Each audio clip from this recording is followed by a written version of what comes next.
I turned over a bright metal shell that rippled when She says human longing for mystery leads to a commonality of belief in immortality. Dad's late or I'm early. Either way, I have time to scout the pens. Redemption and claustrophobia, what artists understand.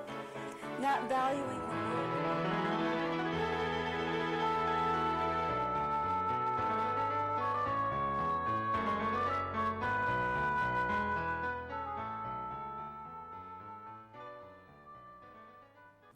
1965 in Milwaukee, and grew up in Omaha, North Omaha, and lived in Lincoln for a while, lived in Kearney for a while, back in Omaha for quite a while. Got as far east as Iowa City.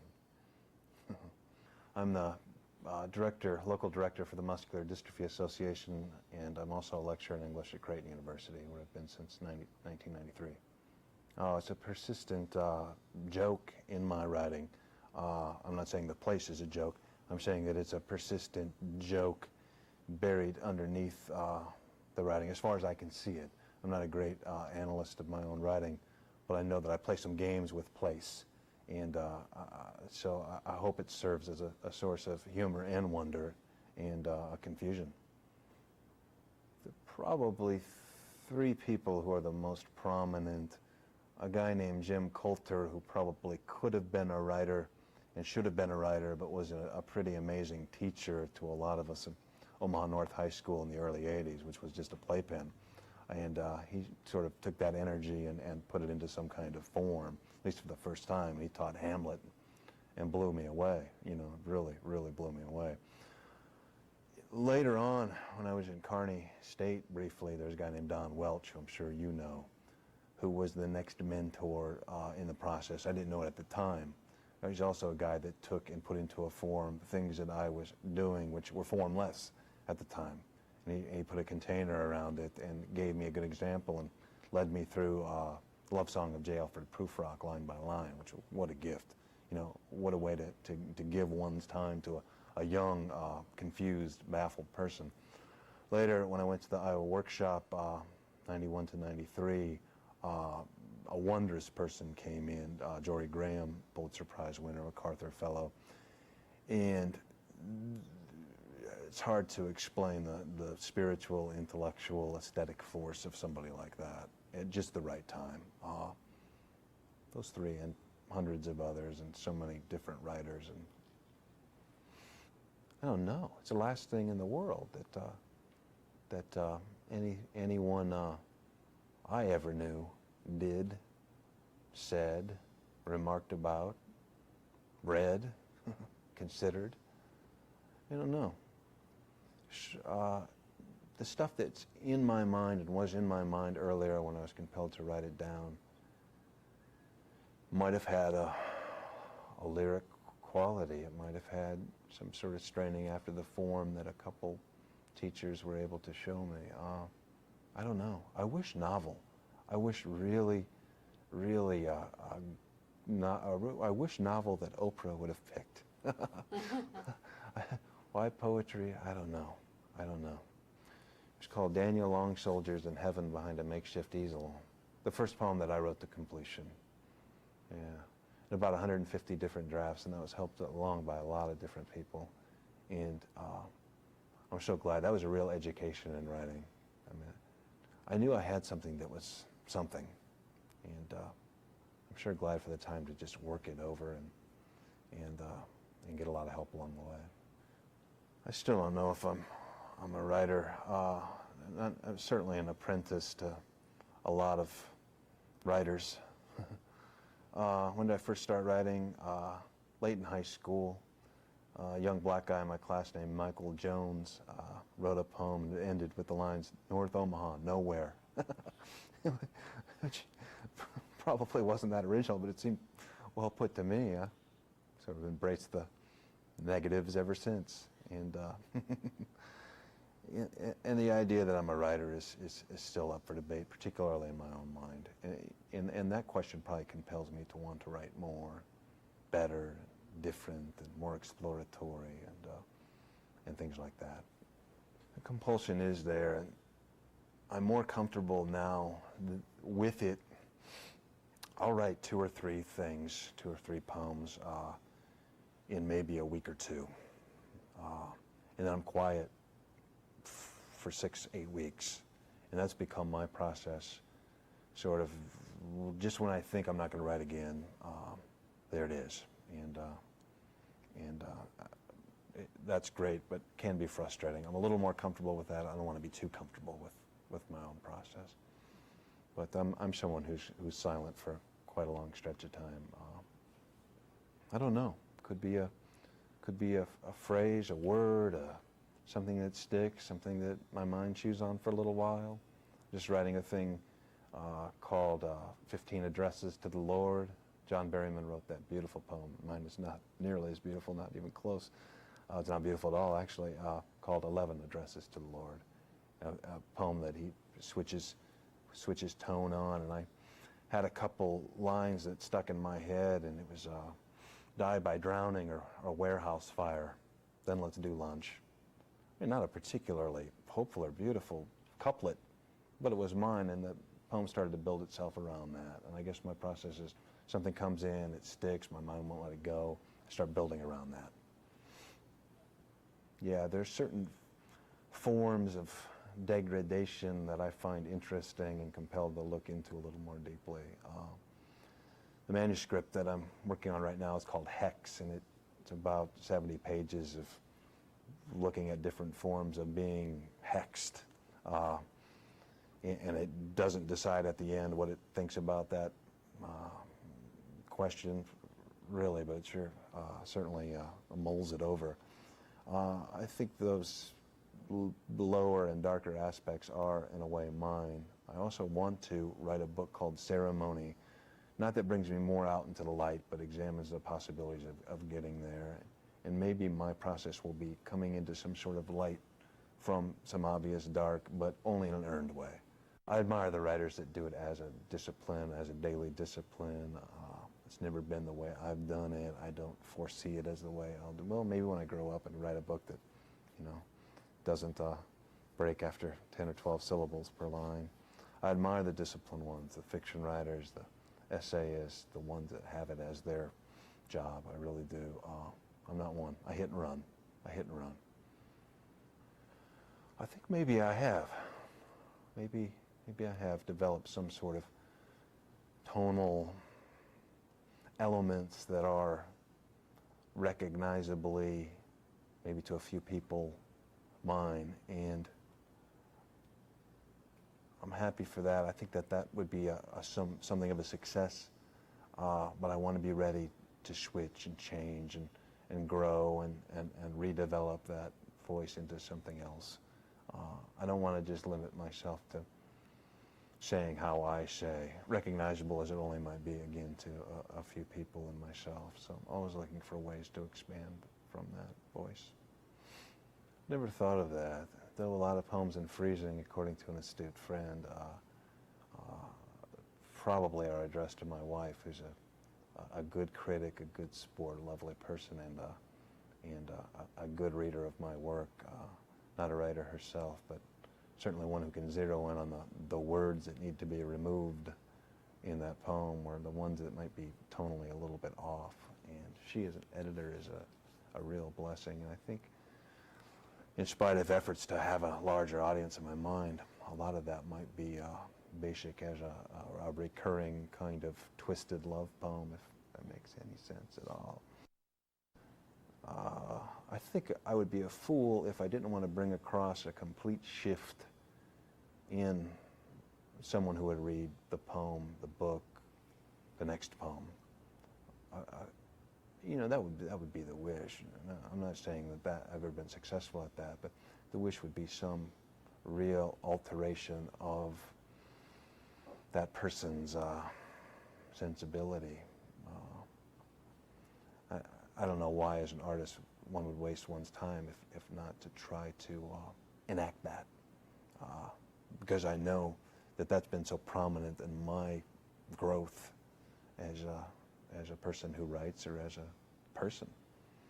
And yeah, I don't want to set my expectations and hopes too low for any poem. I think they do have the capacity to change us in a complete cellular way. Read a lot. Yeah, there's nothing original. Read a lot, write a lot, know what the people are writing who are writing now, or know what the people who are writing 5 years from now. There could be such a knowledge. And send the poems out to the magazines, if nothing more than to make the mail box an exciting place to visit. I want to find a way to publish this manuscript hex. Some of the poems have been accepted by some journals that I admire that have given me an indication that the book might be worthwhile of publication. Prairie Schooner has taken a few, and Iowa Review has taken a few, and Verse, and a few others. And I'd like to see that into publication, and I would love to have brew this thing I'm calling in my mind ceremony that's just in my mind. It's not even in my mind. There's nothing there other than this ceremony and ritual and wondering at it and hoping to see it enacted in my imagination. And then the next one after that, the next one after that, if I could be so blessed to have a creative life underneath the annoying stuff that one has to do all day long in one's civilian life. I started writing the poems in freezing, which I'll be reading tonight, in about 1991 when I first started graduate school. And over about 10 years' time, these poems were written. I wrote them, and were published in magazines over that time. The book is 70 pages long. It's 7 pages a year. And though I had no agenda for the poems themselves, for the most part,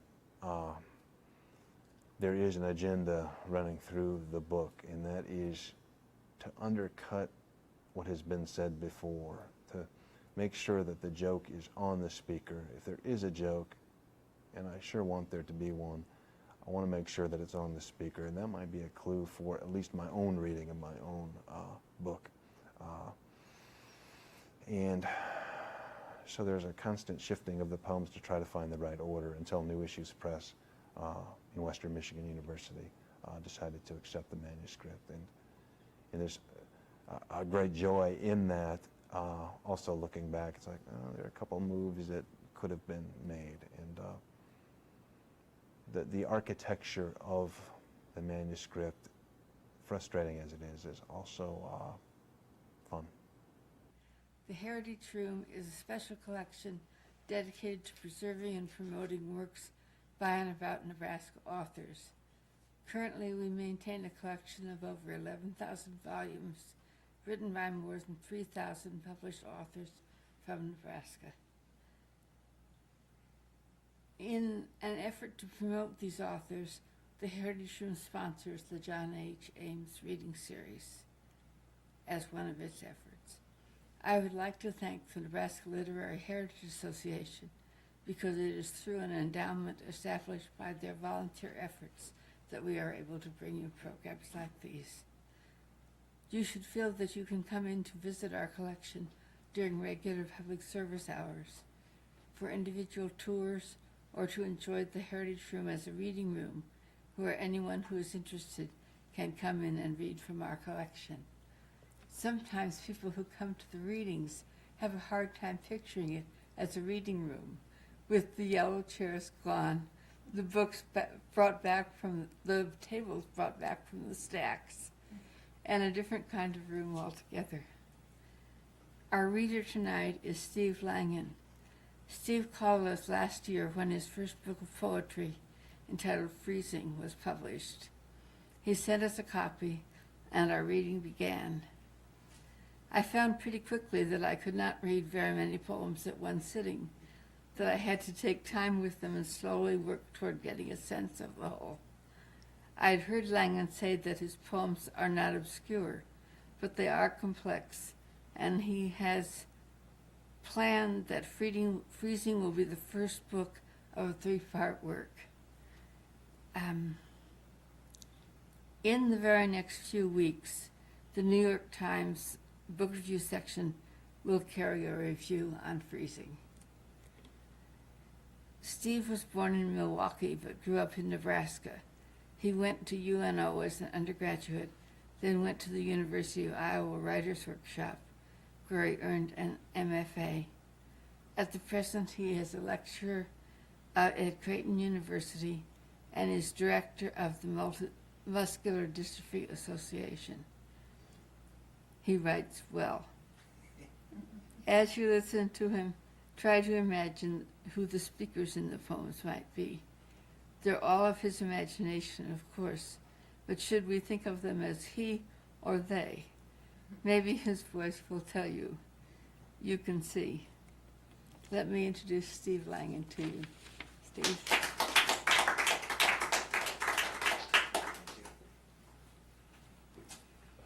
Thank you. Glad to be here. 18 years ago I was wandering around right out here, and 36. Poignant for me to be back inside. The epigraph of my book is from Emily Dickinson. I thought I was writing a book that was informed by Whitman, and I think the first poem was. And then I think it started to switch up on me and switch again and switch again. And I think I owe a debt to Dickinson most of all. And the epigraph is, "This is the hour of lead, remembered if outlived," and the poem I'm going to try to recite from her. After great pain, a formal feeling comes. The nerves sit ceremonious like tombs. The stiff heart questions, was it he that bore, and yesterday, or centuries before? The feet, mechanical, go round of ground or air or aught, a wooden way, regardless groan, a quartz contentment, like a stone. This is the hour of lead, remembered if outlived, as freezing persons recollect the snow, first chill, then stupor, then letting go. Yeah, so at least you've heard some poetry.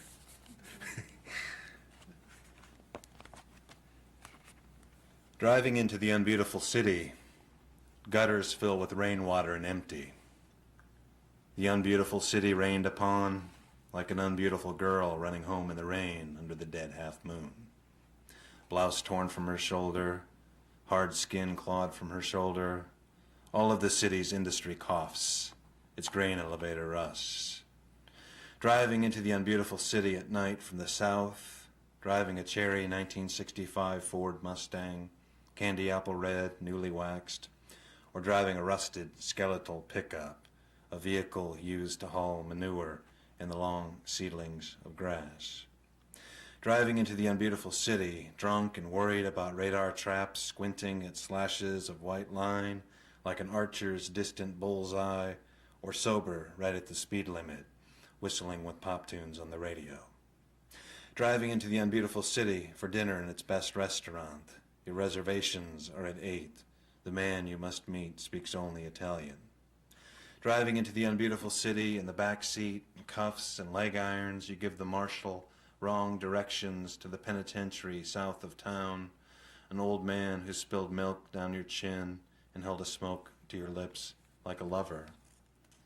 Driving into the unbeautiful city for the first time, concerned about the apartment you rented over the phone, the price very reasonable.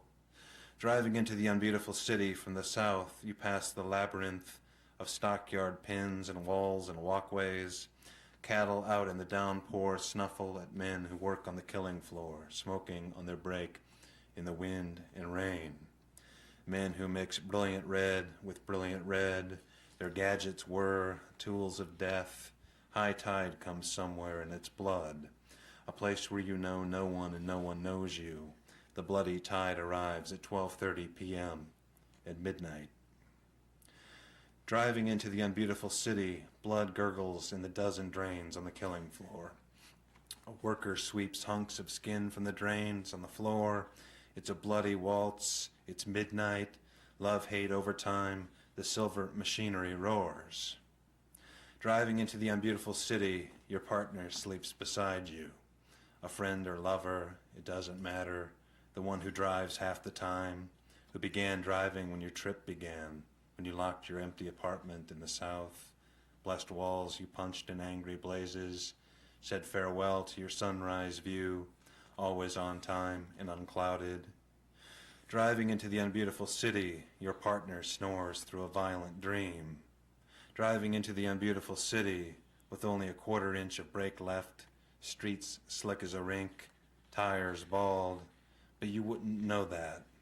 Following the arrows, clipping off miles, squinting at signs in the rain, finding no light in the city's shadows, no celestial light, no beacon, no portent, driving into the unbeautiful city.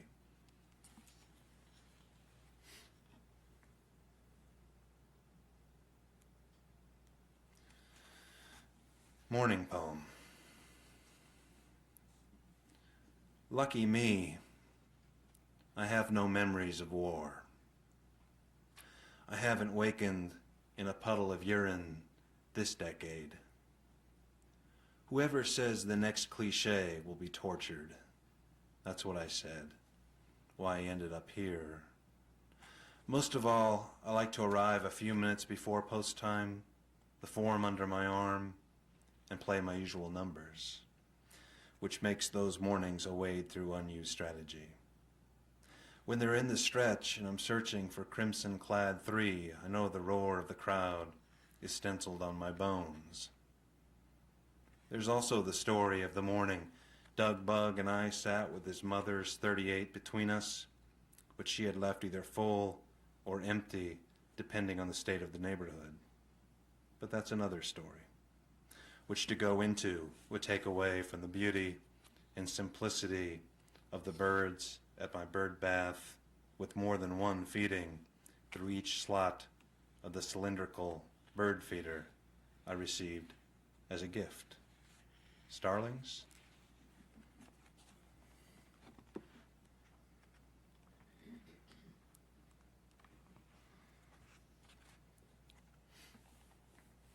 It's kind of a moody book. Sorry. It gets moodier. Evangelical. Because it has always been, it shall remain thus. Sanctification, just part of the ongoing episode about the loss of faith, which suggests it will involve tears and scarves, scarred retinas, dangling corneas, and statuary the housekeeper dusts with a flower. We hope this does not frighten you much, escorting you into the unlocked chambers. Let me assure you, we have spent many hours strolling. Your hand is cold. This is normal. To your right is a dream. To your left, a mirage. Your eyes seem troubled. We expect this. Have you ever despised yourself over the cause of a riddle, or started in the middle? Let me assure you, we dream disunion and regret. And I intend to tell you a host of anecdotes, but I must return to staring from this misbegotten porch at the steel sections and long and short tubing the factory next door has assembled, thinking of the future. If you wish, we will begin again later.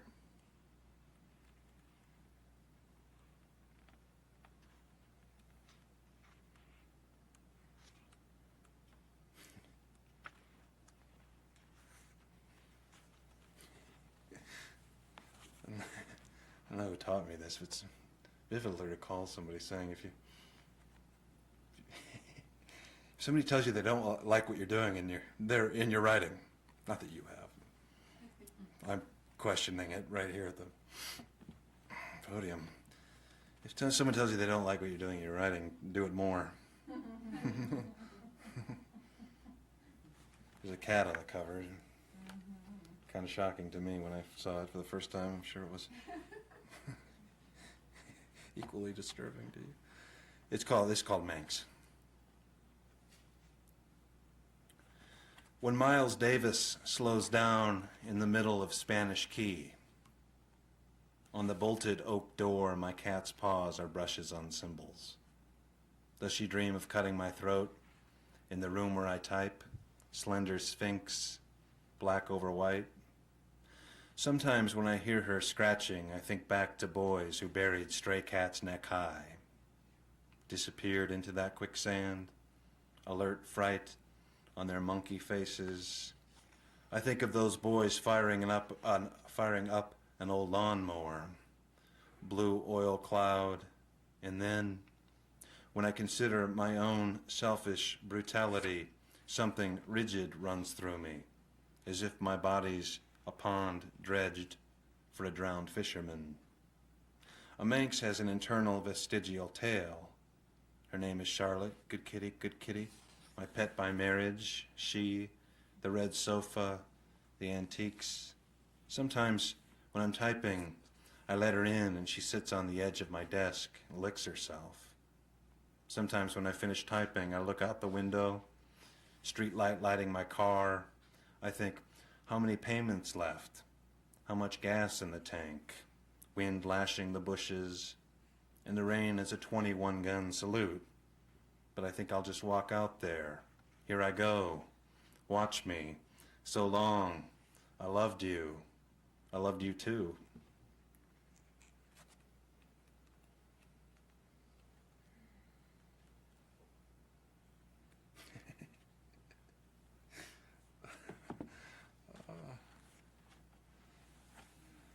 On Fog. Beautiful lines in here from Ezra Pound. One of the cantos. There's a photo that I just saw in a magazine of Ezra Pound, 1958, Rutherford, New Jersey, staring somewhere. It's called On Fog. The rest of the lines are mine. This island's forgotten the name of its wealthiest man. Winking at the gone sun, our compass is a glass eye floating in a dumb head. But just try to keep us on 45 degrees, and I'll watch for reefs, for other boats, for land. But both of us should listen for the bell buoy and watch for land's ghost physique under no sun, no stars yet that we know.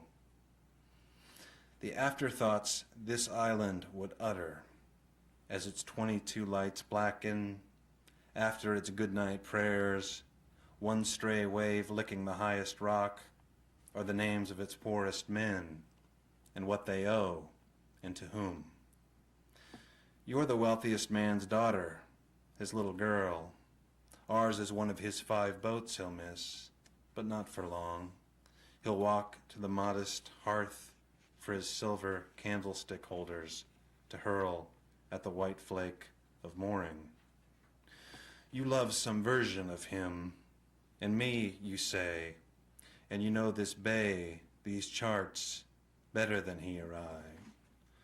What thou lovest well shall not be reft from thee. What thou lovest well remains. If I'm a man all dressed up in his coffin, if you're his widow who weeps and rearranges the bouquets.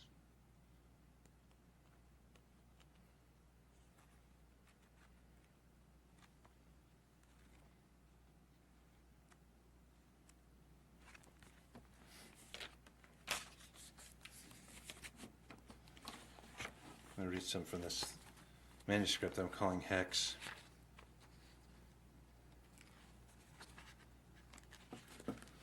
And one of the American writers said, "We can become unhooked from our hexes." And got me thinking, and this is called Great Joy. And even at times, great joy, repeats the trained parakeet. Somebody please behead the little monster. Have you ever met one of those ever-changing persons a brand new persona for each half-decade or so, with a reined-in crazy streak, but still so beautiful, so stunning, you want your friends, your new friends and your old friends, and people you haven't befriended yet, to meet and know and love her as you do, fitfully, but with no violence? What I hear is the therapy's working, said Ivan, and I don't want him carted off to the gulag for thinking and saying it.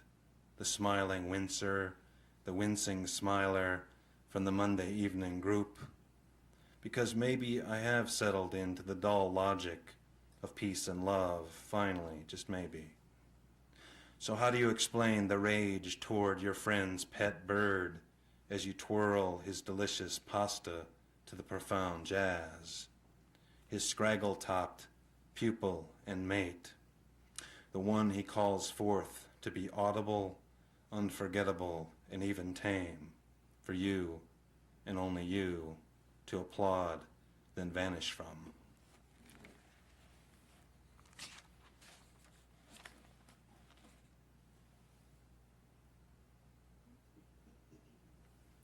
Landscape with pony. Landscape with pony. Landscape with trumpet. Landscape with underfed ponies and broken trumpets. Landscape with promises. Landscape with malcontents. Landscape with syringes in a shoebox. Landscape, we've lived here so long, clawing after privilege. You told me you would bring me back to the sea before I die. Seascape with promises. Seascape with veterans. Seascape with pink bikini and snow boots. Variation on a theme by you. Variation on a theme by me. And in the evening, 6 sonatas for solo violin. Self-portrait with potato farmers. Self-portrait standing in front of the armory. Self-portrait with the old neighbors. As brought to you by the Tube Socks Company. Produced by Mr. Former Actuary Man. Directed by Mr. Stocking Cap all the time, and co-starring Sir Chemically Confused with the one who usually plays the slut, and the darling child growing older as the grave child with a tantalizing secret.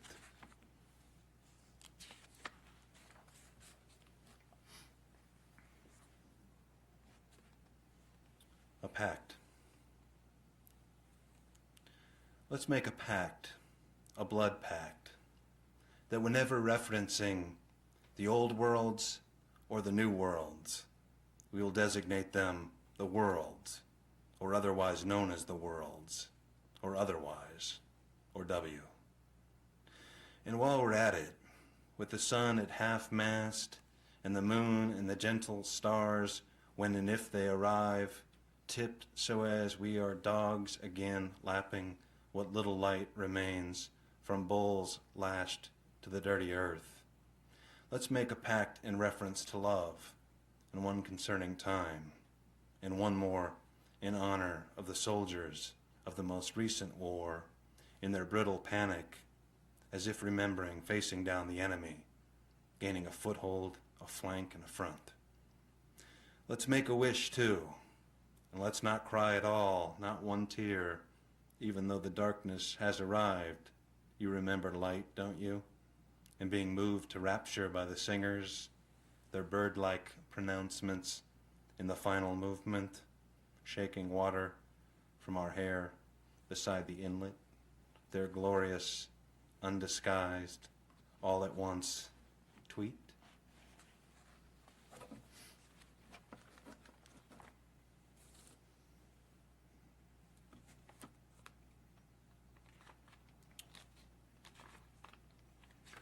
I didn't know if into my work anything around the terror of September 11th would enter, and didn't hope that it would, and did not hope that it would, and didn't consider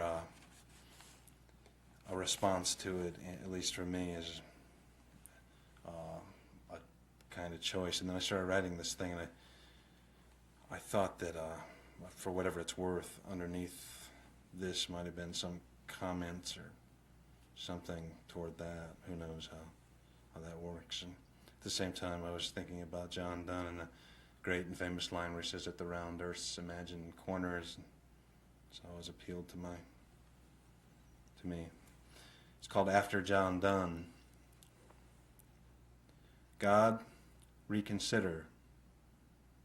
Earth is an interruption of the epic dream. Planets drift and sway. To a bear, a grizzly, Earth is a tomb. Some say it is also a weapon, or could be fashioned as such. Hello, common beasts. Welcome, spools of glass twined to the gravel. This, a present given to me by an inspired night watchman. This not inexpensive watch. So eerie, he kept telling us about the disassembled sky. Constellations white as weeping. While staring, we stood listening under the gray awning.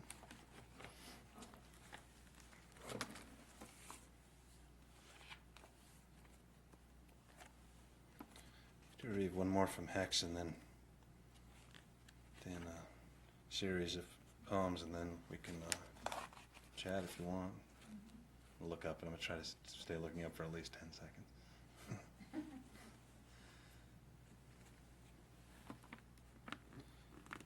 It's called Notes on Landscape, which somehow has become this obsession of this book. I don't know why. Notes on Landscape. The landscape, this new landscape, resolving itself. No more than 4 of you on that side of the picnic table, or it'll topple over. He's a little guy, just a speck of grease and noise. Born to stroll in quiet weather, just looking around. In his old loafers with crust on his lips. Swirling trajectories, remembered sciences, ultimatums. This day's composite, nipple, bowl, spoon. Some boys have gathered in the storefront light. With a mind of winter, one is looking at a looking glass. One is smoking, one is pacing in the synchronous breathing of the others. Adequate strut, mean visage, distribution of fierceness. It's the barometric pressure. It's an affliction of the inner ear. I handed you a packet of rice to throw at the moon.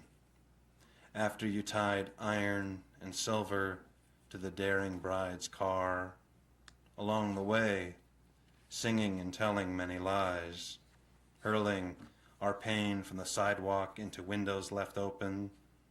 Every action in its rhythm, hallelujah, set us free, each excruciating blade of grass in its rhythm, and the wind, too, regardless of what you have heard.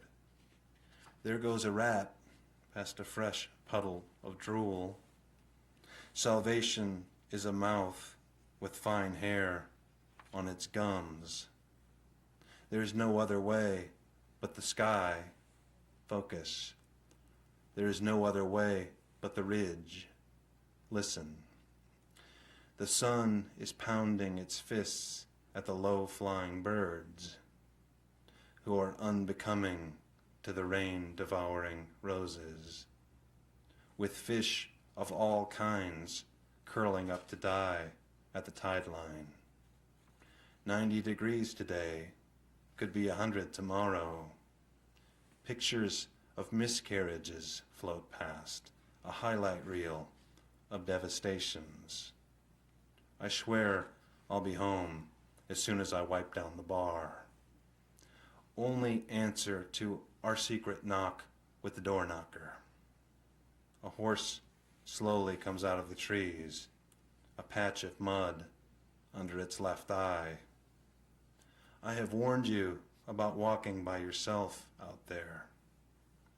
I know it's a drawing of a horse, but its mane looks so real. I must have told you 1,000 times, not alone.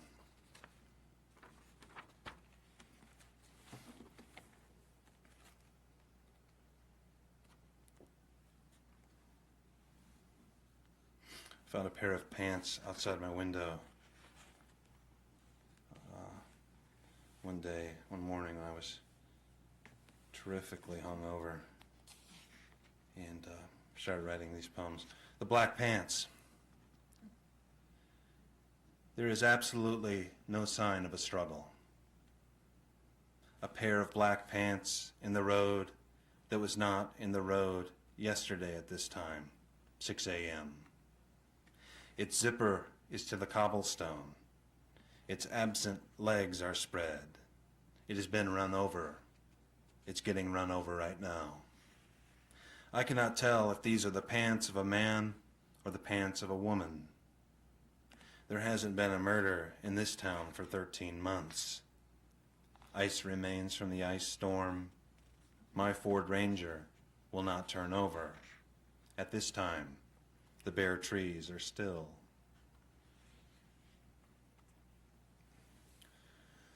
The Black Pants, Day 2.